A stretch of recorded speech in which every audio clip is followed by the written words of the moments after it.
नमस्कार, तिखट तडकामध्ये आपलं स्वागत आहे। आज आपण बघणार आहोत भरली सिमला मिरची। त्यासाठी लागणारे साहित्य आहे, इथे मी 4 सिमला मिरची घेतल्यात, 3 उकडलेले बटाटे घेतलेत, हे धने जिऱ्याची पूड आहे, आलं लसूणाचं वाटण आहे, कांदा आहे, इथे मी 1 कांदा वापरलाय, हे मसाला हिंग, मीठ, हळद, गरम मसाला आणि मोहरी आणि जिरं मी इथे एकत्र ठेवलेले आहे। आता आपण मिरचीची हे वरचं कव्हर काढून घेऊया।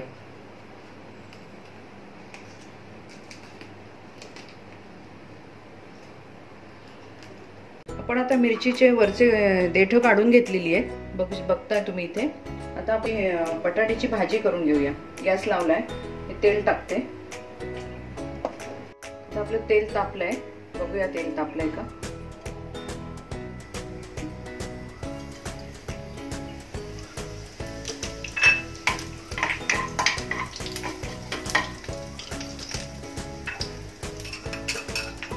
आलं लसणाची पेस्ट टाकूया,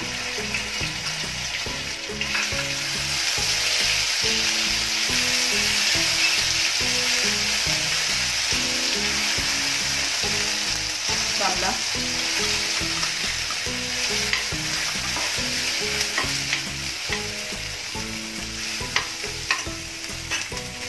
हळद, हिंग, धने जिऱ्याची पूड,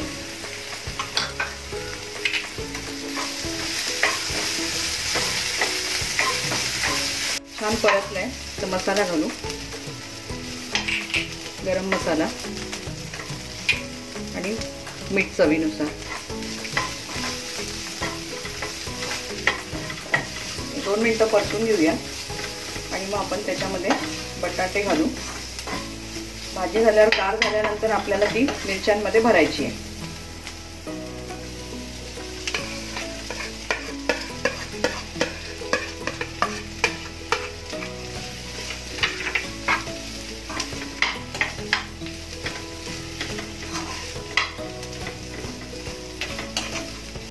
तुम्हाला विसरले सांगायची, याच्यात थोडी अर्धा चमचा मी आमचूर पावडर टाकली आणि थोडी चवीला साखर, साधारण 1 चमचा।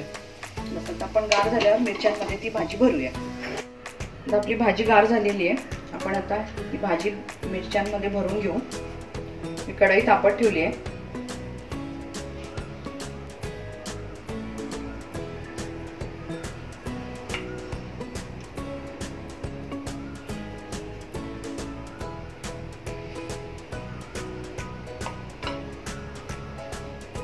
ही आपली सिमला मिरची भरून झालेली आहे। आपण आता कढईत थोडं तेल टाकलंय आणि आता त्याच्यामध्ये आपण या वाफवून घेऊया। आता काही पाणी घालायचं नाही, फक्त हे मंद ह्याच्यावरती होऊ द्यायच्या। त्याच्यावर आपण हे झाकण ठेवू, म्हणजे 5-10 मिनिटांमध्ये त्या छान शिजतील। आपण मिरच्या बघूया, एक बाजूला पलटी मारून घेऊ त्याला।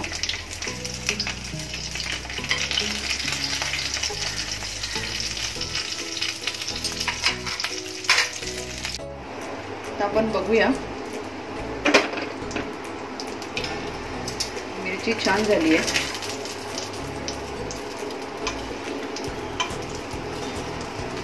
आता आपण काय करू, हा जो उरलेला मसाला आहे हा आजूबाजूला जर टाकला तर तो एकदम खरपूस छान होतो।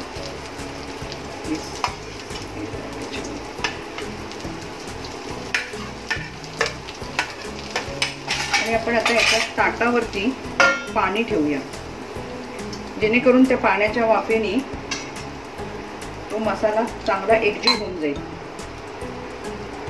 आपण बघूया आपली भाजी कुठपर्यंत झाली आहे।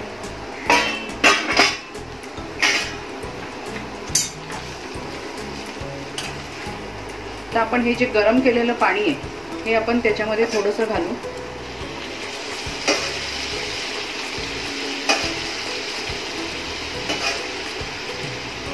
गार पाण्यापेक्षा गरम भाजी आहे म्हणून गरम पाणी घालायचं। 5 मिनिटांनी आपण आता तिला बंद करूया। ही आपली भरलेली सिमला मिरची तयार झालेली आहे। ही तुम्ही पोळी बरोबर किंवा दही भाताबरोबर खूप छान लागते, तुम्ही करून बघा। तुम्हाला ही जर रेसिपी आवडली असेल तर माझ्या चॅनलला लाईक करा, सबस्क्राईब करा आणि बेल आयकॉन वाजवायला विसरू नका. धन्यवाद.